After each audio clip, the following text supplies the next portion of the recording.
बोलिए हारे के सहारे की जय। बोलिए शेखपुर धाम की जय। जय श्री श्याम बहन जी। जय श्री श्याम। बहन जी आपका शुभ नाम क्या है? शालिनी शर्मा। शालिनी शर्मा जी, आप कहाँ से आई हो? कासिमपुर नागरी। कासिमपुर नागरी से। आप बाबा के धाम पे अर्जी कब लगा गए थे? कितने दिन पहले आपने अर्जी लगाई थी बाबा के 1.5 धाम? साल हो गए। 1.5 साल। 1.5 साल पहले आप अर्जी में बाबा से क्या मांग के गए थे? किसकी अर्जी लगा के गए थे? बच्चा होने की।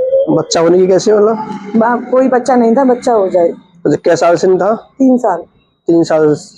अच्छा, को साथ लेके आई हो? हाँ लेके। अच्छा, आपको कैसे पता लगी कि शेखपुर धाम में अर्जी लगाने से मनोकामना पूर्ण हो जाती है?